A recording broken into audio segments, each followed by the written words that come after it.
People aren't seeing Disney movies. It was very easy to blame the technique. A lot of people said people don't want to see 2D animation.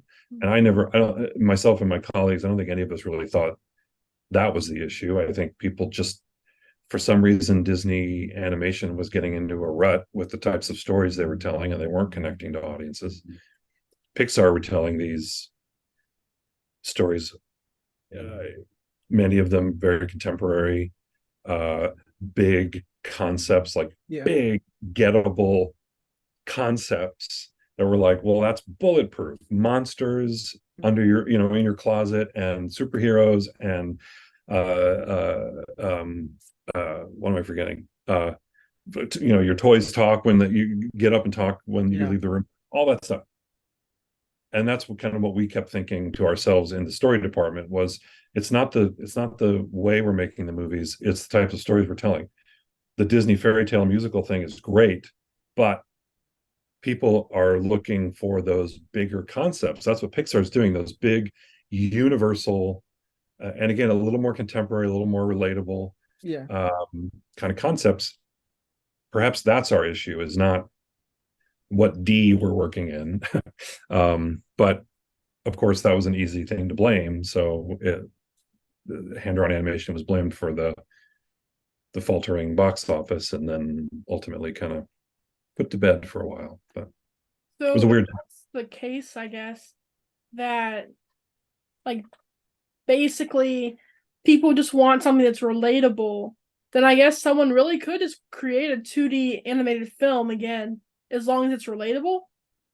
Oh, absolutely, totally, yeah, totally. I Okay. firmly believe that. And by the way, not saying that what Pixar did was easy, and sometimes finding that relatable thing Mm.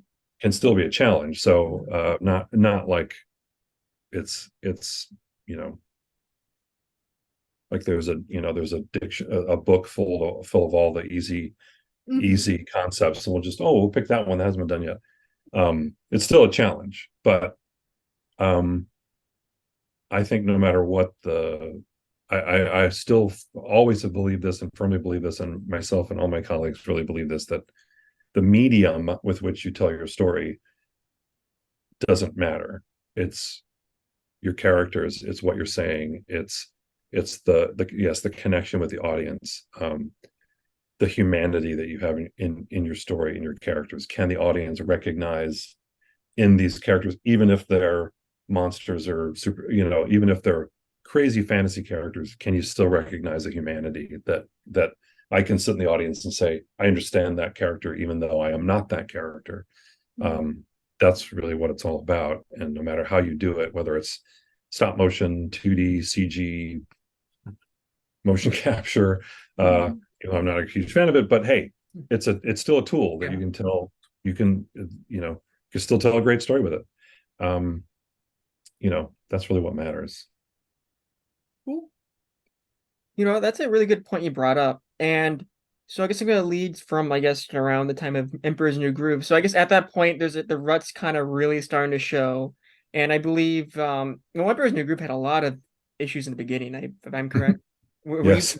yeah, so did you come midway through that production, or were you kind of from the beginning of that? I did. My first movie at Disney was Tarzan. Yeah, I started that was what I came to work on, was yeah, Tarzan. So from 95 to like 98, I think, like summer of 98 is when I was on Tarzan for about 3 years. yeah, And Emperor's New Groove, what became Emperor's New Groove, yes, had been in production for quite a while. It was called Kingdom of the Sun. Um, in fact, there was development artwork up in the halls when I started in 95 on Tarzan. It was still, it was there. It was in the ether. It was really early, but it was still there. Um, and so I got off of Tarzan, and I really wanted to go work on this other movie that was called Sweating Bullets, and it was a Western. And I was like, man, I love Westerns. I would love to see an animated Western. And I thought I had a pretty good shot. I thought I could be totally, I could have maybe misread this, but there was something in my mind. I was like, I think I might be able to get head of story on that movie. So I really want to go work on that movie. But the studio said, we need you to come work on Kingdom of the Sun for a little bit. to help out because they've got a big screening coming up. So I went on there for maybe a week or two, helped out, and it turned out that the screening that I helped for on was the screening where the whole movie Oh, melted down. wow. And I was like, okay, well, I'm really sorry, but I want to go work on this other movie. And they were like, no, we need you to stay on this film. So I kind of got pulled into that movie. And then lo and behold, it got reworked, became Emperor's New Groove. And the producer and director very kindly said, we'd like you to be the head of story on this movie. So I thought, okay, this is what I should do. This is I want to, I like doing leadership roles. I want to advance in the studio. There's an opportunity. This is a movie that's being like actually going. So I'll do that. And boy, am I happy that I did that. Because ultimately, this is with all due respect to those that made this film, Sweating Bullets became Home on the Range. I was gonna say, yeah. And And again, I don't I love John Sanford and Will Finn, who directed the film, and amazingly talented people. I don't say that as a negative, but yeah. I'm just very happy that I stayed on Emperor's Group because I'm really proud of having worked on that film. So it all worked out for the best. Oh yeah, definitely. I think, I mean, I don't. I think Home on the Range is it's an interesting movie. I don't think anything's necessarily bad about it. I Yeah. just think I don't know exactly what happened. Maybe too many cooks in the kitchen. I'm not quite sure. Is that one the same as the one with the toaster is really brave? Oh, that's the Brave Little Toaster. Oh, okay. That's the Brave Little Toaster. Yeah, I Yeah. saw Home on the Range on theaters. Did you? What is Home on the Range? It's a cow. It's the three cows. Roseanne Barr was one of the voices. It was a Western. It still was a Western. Yeah, it was. But for a while, it was the last 2D movie. It came out right before Chicken Little, I Little, yeah. believe. Oh, okay. Yeah, you probably, if you saw the poster or saw the characters, you'd probably recognize it.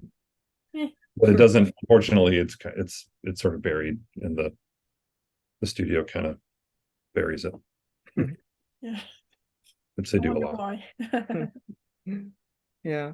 But no, that's really cool. And kind of continue from that idea. So I guess before I ask the next question, so like what is your general stance, I guess, on I guess in the mid 2000s on CG animation? Because eventually you did direct Meet the Robinsons. So was it supposed to be a 2D movie? Was it always CG? Kind of was there a pushback of 2D or CG and eventually like it settled on CG? But I guess knowing your background strong in 2D animation, Yeah. what was your opinion at the time? I mean, by that point, Pixar had already made quite a few movies, Yeah. and you could really see the potential of CG. So, um, I'm trying to remember if there was ever talk of it being 2D, because they were still doing 2D. Because I just had finished Brother Bear, and that was 2D. I don't think Home on the Range had come out yet. I think there might have been talk about doing it in hand drawn. I know there was some slight talk about sending it to the Florida studio, which I had just come back from. I moved out there to Florida to work on Oh, Brother okay. Bear, and then I had just come back, and then they handed me the script for Robinsons, and there was talk of, hey, would you be willing to go back out to Florida and do the movie out there in hand drawn animation to kind of keep that studio alive? Unfortunately, and I said yes, anything. I mean, anything to. I was so taken by the movie, like I Yeah. wanted to do this so bad. I was like, I will do anything, make it in any way you'd like. Just, I would really love to make this movie. And then, unfortunately, they weren't able to keep the Florida studio Oh yeah. alive. That got shut down very soon after. Um, but uh, I was totally fine with CG. I think for me, my only thing was I got to direct this movie, and I don't know anything about CG, having been trained in 2D. Loved it, fascinated by it, but I was a little intimidated because I knew nothing about it. Fortunately, we had an amazing team that did not take advantage of my lack of knowledge and like steamroll over me or make me feel like I'm an idiot because I don't know these things. They were so great about answering all of my questions and allowing me this anytime that I had to turn to them and go, what are you talking about? What does that mean? Or what is this? Or how do we do that? They were all great with saying, well, we'll explain it to you and help you through it. So um, thanks to the amazing team on that film for their support and really giving me a crash course in CG throughout that. But ultimately, I'm glad we got to do it in CG. I think because what I came to learn that I really loved about CG was there's another tool in the toolbox to tell the story with CG, and you have texture Yeah. that you don't have in hand-drawn animation. So you can make things shiny, and you can make things feel metallic, and you make things feel soft and rough. And so we used material and texture in Meet the Robinsons to kind of define what's the future, what's Lewis's present day, and kind of, along with line and shape and color and all those other design elements, it was like, oh, this is neat. You can use texture. And so that just opened a whole new way of telling a story, which I thought was really cool. Yeah, and I think texture, like if you think about like Spider-Verse, which I know is not a Disney movie, but one of my favorite movies. Yeah. And like that one, I thought for sure it was in 2D, but the texturing on it made it actually like really, it was so cool because it was 3D, but it really was looked Yeah. 2D, but it was 3D. It was just like a smorgasbord of stuff, and it's just like, wow, maybe texture is the way to go in making just a beautifully animated film. I mean, I'm Yeah. sure other films out there are trying that too. Like I know Ninja Turtles did that as well. Yeah. But yeah, I think I love what you're saying, and I agree with that. And I think I've always thought it would be great to be able to do something, yeah, to have that mix of hand drawn, the graphics Yeah. of hand drawn with the sort of contradicting myself by saying the graphics with the dimensionality and the texture of CG. Like, what if you did something that, it was in the style of like Sword in the Stone or something, Yeah. in that very, very graphic kind of, or like 101 Dalmatians or something, but it was dimensional, and you could feel the felt on the human character, or like Cruella de Vil's coat. You could actually see the texture and see the bits of fur moving around and the thing, but it still had that kind of milk call 60s graphic look to it. I don't know how you do that or what it would look like, but it seems like an interesting experiment for Yeah. sure. And I gotta ask about hair love. I of course have the hair for it. I didn't know that was a thing. Aaron just told me about it a little bit before we came onto the podcast. Yeah.